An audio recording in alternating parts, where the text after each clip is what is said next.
నిలయం ఆధ్వర్యంలో ఈరోజు కళార్చన కార్యక్రమం జరిగింది. దాంట్లో చిన్నారులు ప్రదర్శన చాలా కనువిందుగా ఉంది. చాలా అద్భుత ప్రదర్శన గావించారు. సో అంటే ఫస్ట్ టైం స్టార్ట్ చేసాము కళార్చన కార్యక్రమం. ఇలా ఎవ్రీ ఇయర్ అనుకుంటున్నాము. ఇది వచ్చేసి యాక్చువల్లీ మేము 6 years 8 years అయింది దగ్గర. కాకపోతే ఈ కార్యక్రమం కళార్చన అనేది ఫస్ట్ టైం అనమాట. First series. ఇవాళ ఎంతమంది పాల్గొన్నారు? ప్లస్ 45 మంది దాకా పాల్గొన్నారండి. మీరు మీ విద్యార్థులేనా? మా విద్యార్థులండి. ఏ అంశాల మీద?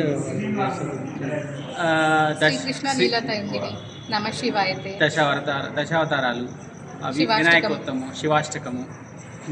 సో దగ్గర 17 అంశాలతో చేశారండి. ఎంతమంది పార్టిసిపేట్? 48 టోటల్ అందరు శిష్యులు అందరూ పార్టిసిపేట్. ఓకే, మీరు అత్తాపూర్లో ఉంది కదా? శ్రీ నవలాస్య కాలనీ, అత్తాపూర్, హైదరాబాద్. ఇవే కాకుండా వేరే ప్రోగ్రామ్స్ కూడా మీరు కండక్ట్ చేస్తున్నారు? ఓన్లీ క్లాసికల్ అండి.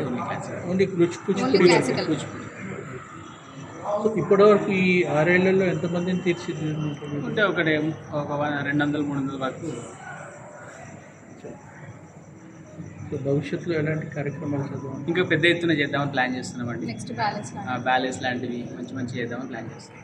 ఇవాళ అతిథులు పశుమర్తి శేషుబాబు గారు అండ్ హరిణి గారు ఇద్దరు ముఖ్య అతిథులుగా వచ్చారండి. వాళ్ళ పిల్లల్ని ఆశీర్దిస్తూ రెండు మాటలు చెప్పారు. చాలా గొప్పగా ప్రదర్శించినారే అని వాళ్ళు కితాబ్ ఇచ్చారు. సో అదే మాకు చాలా ఎక్కువ. ఎందుకంటే ఎంతో అనుభవం ఉన్న వాళ్ళు ఆ విధంగా చూసి వాళ్ళని మెచ్చుకున్నారు కాబట్టి మాకు చాలా సంతోషంగా ఉంది. Thank you so much.